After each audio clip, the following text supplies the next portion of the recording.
Yo, salut mes petits Mogi, voilà, j'espère que vous allez bien. On se retrouve aujourd'hui pour la review du chapitre 101 de My Hero Academia, ou Boku no Hero Academia.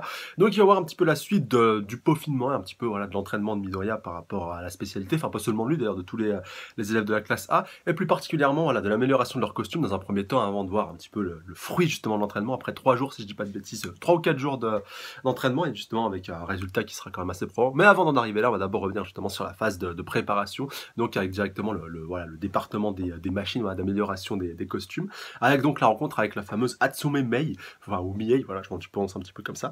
Et d'ailleurs, on apprend qu'elle était apparue un petit peu avant dans le manga, donc j'avoue quand j'ai lu ça, pardon, je dis oh, alors j'avais pas tilté. Ça m'a un petit peu impressionné. Alors apparemment, elle sera apparue durant le festival du sport. Donc je m'adresse aux puristes. Merci de me retrouver le chapitre où elle est apparue juste un petit peu avant. Voilà, si bien entendu, vous vous rappelez à quel moment elle était apparue, bah, ça serait super sympa. Et du coup, bah, on en apprend un petit peu plus sur elle, parce que là, en plus, elle nous est présentée, enfin, c'est comme si elle était apparue, mais qu'on connaissait pas son nom à ce moment-là, donc c'est peut-être ça qui s'est passé, enfin, je sais pas, c'est assez surprenant. Et donc, voilà, elle fait son apparition officielle, donc on voit quand même qu'elle va avoir un rôle important, même un petit peu plus par la suite, d'ailleurs, comme nous l'apprend justement celui qui dirige, pardon, le département des costumes, donc Power Loader, si je dis pas de bêtises. Et justement, par rapport à Hatsume, donc ouais, qui est un petit peu sa disciple, bah, dans un premier temps, elle passe un petit peu pour une génie un petit peu loufoque, scientifique un petit peu loufoque, qui fait un petit peu n'importe quoi, qui fait des trucs un petit peu foireux. Et après, on va se rendre compte que non, en fait, au contraire, elle se casse le cul vraiment à faire vraiment du super boulot, à créer vraiment invention sur invention sur invention. Parce que voilà, on se dit un petit peu foireuse quand on voit au début, elle fait tester une grosse combinaison à Midoriya, et donc voilà, au final, et bah, ça lui pète, ça lui court un petit peu tout le corps. Voilà, ça répond pas directement là. Par exemple, genre, il voulait bouger le bras gauche, bah, ça lui bouge, je sais pas, la jambe gauche, voilà, ou vice versa. Et du coup, à la fin, il finit avec le dos tout tordu, il en a marre. Après, c'est au tour de Lida qui, pour un petit peu compenser justement la surchauffe qu'il y a avec ses jambes quand il se sert de son alter, et ben, lui a trouvé un petit peu des sortes de turbo blaster pour les placer au bras. Et puis donc voilà, même Lida qui lui dit bah oh, tu peux pas avancer comme ça avec ces turbo blasters, voilà, j'ai déjà ce qu'il faut pour avancer au niveau des jambes, faut juste un truc pour compenser et tout. Donc voilà, à ce moment là tu dis que c'est un petit peu foireux ce qu'elle est en train de faire, alors que pas du tout. Et je pense que d'ailleurs les améliorations, enfin déjà on le voit bien pour la fin avec Midoriya, mais pour Lida aussi je pense que ça va être assez intéressant de voir ce qu'elle va lui mettre un petit peu au point. D'ailleurs ce serait bien de garder ce système justement par rapport au bras, mais de l'améliorer un petit peu, je sais pas, peut-être lui mettre au niveau des coudes pour que ça aille dans la même direction justement que les turbo-réacteurs de ses jambes, mais que ça puisse compenser justement la propulsion, et que ce soit pas aussi intense. Enfin, je sais pas, voilà, faudra voir, ce serait quand même assez intéressant. Et dites-moi donc dans les commentaires, pour vous, quelles améliorations vous verrez justement qui seraient intéressantes, que ce soit pour Uraraka, d'ailleurs, voilà, par rapport à ses vomissements, que ce serait un petit peu mieux, voilà, pour un petit peu les calmer et puis les diminuer, voilà, qu'elle arrête de vomir à chaque fois qu'elle se sert de son alter, pour Lida, et même pour tous les autres élèves qui peuvent avoir un petit peu des difficultés. Enfin, je pense un petit peu à Tokoyami, voilà, vu qu'il a un alter assez intéressant voilà, qui permet donc de s'activer uniquement la nuit. Je sais pas, alors peut-être une sorte de capsule qui ferait qui se retrouverait directement un petit peu dans la nuit et qui puisse ressentir un petit peu les mêmes effets. D'ailleurs, maintenant que j'y pense, Tokoyami, en plus avec la page de présentation qui va bien dans le chapitre pour nous rappeler un petit peu ses pouvoirs, parce que c'est vrai que c'était un petit peu confus quand on avait vu l'utiliser pour la première fois dans le camp d'entraînement. Enfin, vraiment l'utiliser à son paroxysme, voilà, mais quand même, c'est une des alters les plus pétées de la classe 1A. Je le mettrais largement dans le Big Four avec Midoriya, Bakugo et puis donc Todoroki. Et d'ailleurs, bah, ça me fait un petit peu penser à un personnage de Nanatsu, donc voilà, bon, les puristes voient très bien un peu de quel personnage je veux parler. Donc qui a à peu près le même pouvoir, mais à l'inverse en fait, avec le Sai. Voilà, j'en dis pas plus par rapport à tout ça. Mais c'est vrai quand même de voir, c'est assez intéressant quand même de voir le parallèle entre les deux, puis de voir que justement c'est à peu près le même pouvoir, mais justement totalement à l'inverse. Et d'ailleurs, bah, exactement pareil justement avec Midoriya, bah, qui à la fin va vous faire forcément penser à un personnage bien connu de One Piece, mais quand même, voilà, c'est bien d'avoir choisi ce petit style-là. Mais bon, on y reviendra bien entendu en fin de review. Et donc pour terminer avec Hatsume, puis donc avec le département un petit peu des machines, avec Power Loader, donc qui apprend en fait après donc les différentes expériences avec les inventions de Hatsume, que tout simplement voilà, c'est une vraie c'est une vraie génie dans tout ce qui touche justement aux créations, et que voilà, faut pas lui en vouloir. Elle se dépasse, elle prend même de son temps pendant les vacances pour venir bosser, pour aller faire des fabrications, pour aller créer justement des inventions. D'ailleurs, il montre à un moment donné. D'ailleurs, pour voir l'odeur, c'est même pas si c'est un homme ou une femme. Bon, il y a de fortes chances que ce soit un homme parce que au niveau, je sais pas, il est torse-poil, donc sinon, ça serait une nana, ce serait un petit peu surprenant et assez glauque. Mais donc, on voit vraiment toutes les inventions qu'a déjà inventé Hatsume, et que voilà, faut pas lui en vouloir par rapport à tout ça. Et comme on le verra justement encore une fois pour faire la pirouette avec la fin de ce chapitre, par rapport à Midoriya, quand même, elle a fait du très très bon boulot. Ça, c'est le moins qu'on puisse dire. Et je voulais juste reprendre une petite citation de Einstein, justement, qui est mentionnée dans ce chapitre, voilà, même si les traducteurs ont dit que c'était, voilà, faut faire attention par rapport aux citations, parce que c'est pas forcément avéré, même si Einstein on avait parlé justement durant sa longue carrière, que le bon sens est une suite de préjugés acquis durant l'enfance. selon Einstein, quoi. C'est pas mal tout ça. Et donc elle continue à inventer et à rendre tangibles des idées sans craindre l'échec. Donc voilà, elle a vraiment pas peur de ça. Et donc les inventeurs ne sont pas des penseurs conventionnels. Donc, bah, quelque part, il faut un petit peu penser comme ça. Et justement, on voit un petit peu après que c'est ça qui va faire tilt à Midoriya par rapport à ce qu'il lui faut, ce qui lui manque par rapport à son style. Et justement, par rapport au fait que lui, il n'arrêtait pas de calquer All Might et tout, qu'il n'arrêtait pas justement d'utiliser son individualité un petit peu de la même manière que lui. Donc on verra à la fin du chapitre que ça va plus du tout être là. Même si j'espère qu'il continuera un petit peu avec ses points. Voilà, parce que quand même, c'est un petit peu l'essence du Neketsu, même si ça dérange pas, comme on l'a déjà vu avec certains personnages, de combattre avec ses jambes. Mais quand même, voilà, j'aimerais bien qu'il utilise un petit peu les deux, même si pendant un temps, bah, s'il sert de ses jambes, que de ses jambes, pardon, ça ne me dérangera pas plus que ça. Mais quand même, c'est intéressant de voir que Midoriya, le moment en fait où lui, il était vraiment focus sur All Might, et puis il disait, ah putain, faut que j'arrive un petit peu à me séparer d'All Might, mais comment faire? Faut que j'arrive à trouver une manière. Et justement, bah, c'est sa rencontre avec Katsume. Voilà, bon, je suis persuadé que c'est un petit peu ça, et que de toute façon, la mise en scène de l'auteur, c'est un petit peu ça aussi.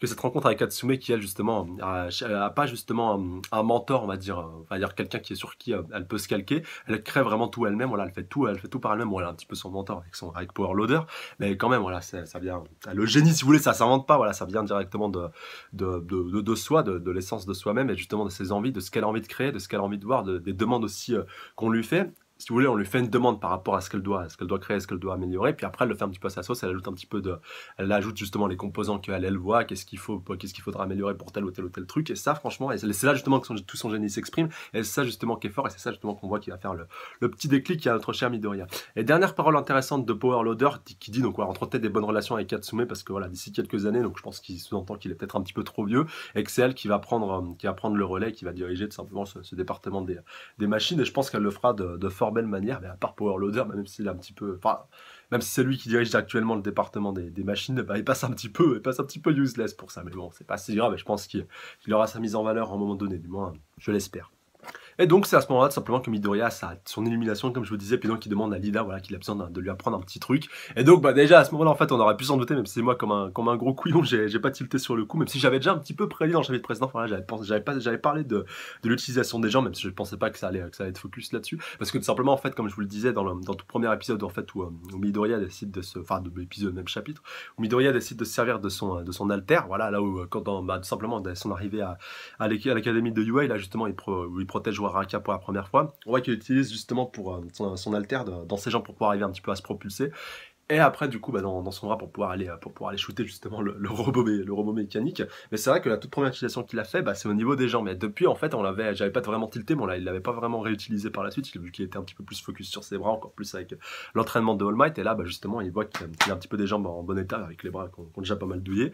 Et avec l'équipement adéquat, comme on va le voir justement à la fin de ce chapitre, bah, ça peut faire des merveilles. En tout cas, j'espère et j'ai hâte de voir ça vraiment en situation de conflit direct avec les vilains. Ça va promettre sévère.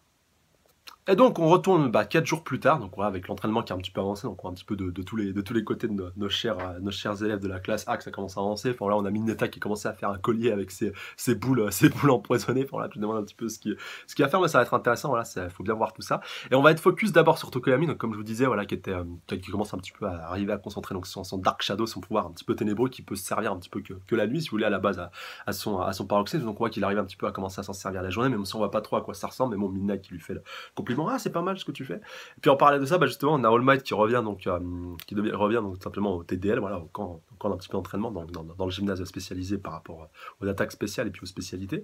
Et donc voilà, même Aizawa qui lui dit oh t'es déjà de retour et tout, donc All Might dit ouais tout, fallait que je voie un petit peu ce qui se passe. Et en parallèle de ça, tu vois Bakugo qui est en train un petit peu de concentrer un petit peu de créer une de ces attaques spéciales. Donc je pense qu'il a dû créer un bon paquet, en tout cas on envoie une en action avec un gros mur de roche devant lui, et donc au lieu de balancer justement cette explosion avec sa main et puis donc de faire contact puis explosion un peu à la Deidara dans Naruto, là lui il décide de concentrer toute sa puissance de son explosion dans un seul point et donc de la faire péter donc avec l'équipement adéquat. Donc je crois qu'il a un nouveau truc par rapport à son costume, faudra que je revoie ça d'un petit peu plus près.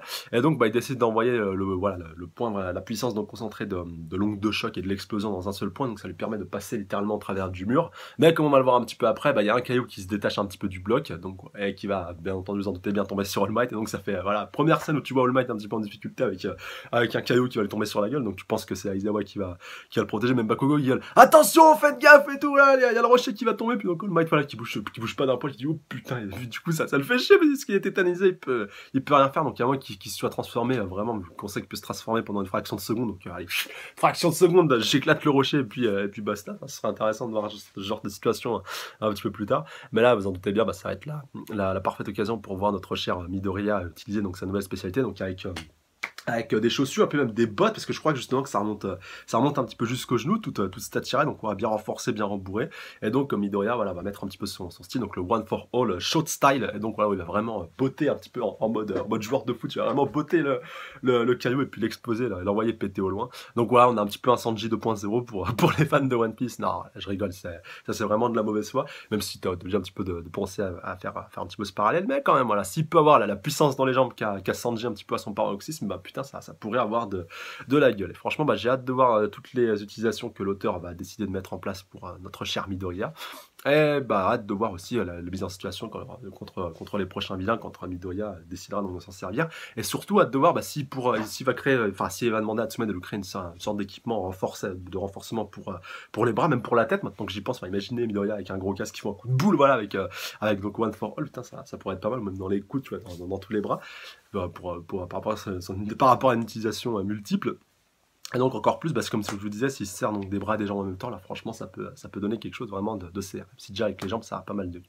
Et donc bah, le chapitre qui se termine là-dessus, et déjà donc Midoriya qui a une attaque spéciale donc de créer, donc il faut en créer une deuxième, donc qui est un petit peu différente, voilà, pour un petit peu différente du style du premier, voilà, pour que ça puisse un petit peu se démarquer, que ça puisse pas faire doublon. Donc je vous disais, voilà, il y a que Todoroki pour l'instant avec un pouvoir de glace, un pouvoir de feu, donc à part s'il mélange ces deux pouvoirs donc sur les deux attaques, pourquoi pas, ça pourrait être intéressant, mais pour l'instant je vois que lui qui peut créer deux attaques assez...